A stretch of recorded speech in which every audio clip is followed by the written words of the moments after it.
A barra fixa é um ótimo indicador de força da parte superior do corpo, mas é bem comum que o progresso nesse exercício estagne por causa de algum fator limitante. E aí surge a questão: o que seria o elo mais fraco nesse movimento? A estabilidade do core ou a força da pegada que vem dos antebraços? Um estudo recente foi investigar exatamente isso.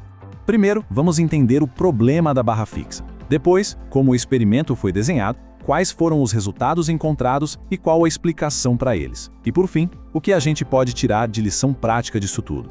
A barra fixa é, sem dúvida, um exercício fundamental para desenvolver a força de puxar. O problema é que a falha na execução pode vir de vários lugares. Por isso, identificar qual é o principal fator que limita o desempenho é o ponto-chave para otimizar qualquer treinamento. Então vamos lá. Os músculos que fazem o trabalho principal no movimento são o grande dorsal, nas costas, e o bíceps. Só que, na prática, a falha muscular nesses grupos nem sempre é o que faz a pessoa parar. Muitas vezes o exercício é interrompido antes por fadiga em outros pontos. Geralmente são dois os suspeitos: a força da pegada, que depende dos antebraços, ou a estabilidade do core. E isso nos leva direto à pergunta central da pesquisa.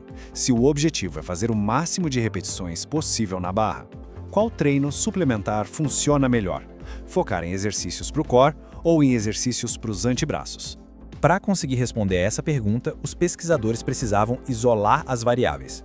Então eles criaram um estudo comparativo, bem controlado, para medir os efeitos de cada tipo de treinamento suplementar.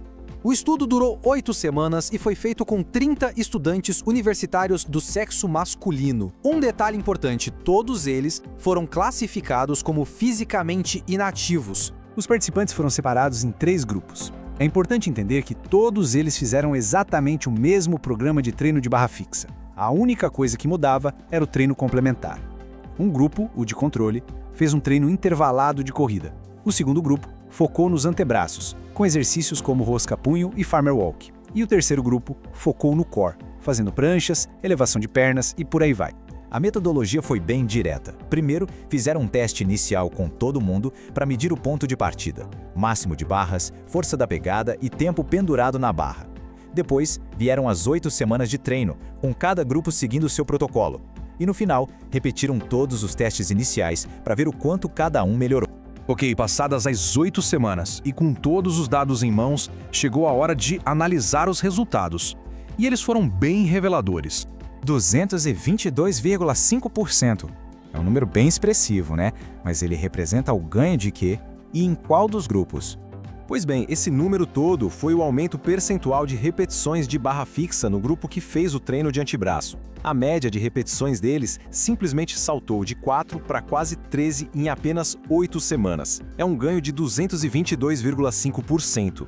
E aqui, neste gráfico, a gente vê a comparação do ganho de repetições. Dá para notar que todos os grupos melhoraram um pouco, o que é esperado. Mas o aumento do grupo de antebraço foi muito, mas muito superior aos outros. E essa conclusão fica ainda mais forte quando olhamos para as outras métricas. A força da pegada, por exemplo. Adivinha só? Só o grupo que treinou o antebraço teve um aumento significativo na força da pegada. Isso confirma que o resultado foi bem específico do treino que eles fizeram. Mas por que essa diferença tão grande? O que explica esse resultado? A resposta está nos princípios fisiológicos do treinamento de força. A explicação principal está no que chamamos de princípio da especificidade. De forma bem simples, isso quer dizer que o corpo se adapta àquilo que ele é forçado a fazer. Se o treino foi focado nos antebraços, as adaptações aconteceram ali, justamente na força da pegada, que era o fator que estava limitando o desempenho.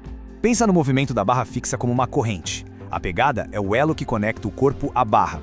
Se esse elo for fraco e se romper, a corrente inteira falha, não importa o quão fortes sejam os outros elos. Ou seja, a pegada cansa e o movimento para, mesmo que os músculos das costas e dos braços ainda tivessem força.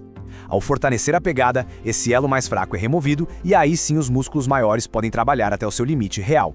Outro ponto bem interessante: ganhos de força tão rápidos como esses em 8 semanas não vêm principalmente do músculo crescendo, da hipertrofia. Eles são atribuídos em grande parte a adaptações neurais.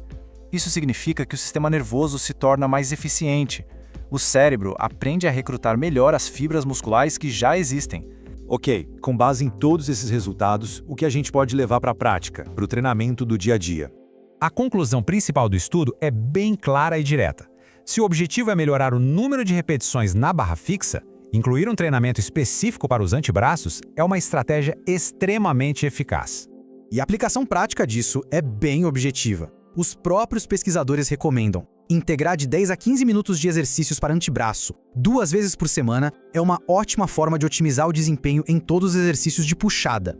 Agora, é sempre importante colocar os resultados em contexto. O estudo foi feito com homens fisicamente inativos. Embora o princípio fisiológico por trás disso seja universal, a magnitude dos ganhos pode ser diferente para outras populações, como atletas de elite ou mulheres, por exemplo. E no fim fica a pergunta para uma autoavaliação.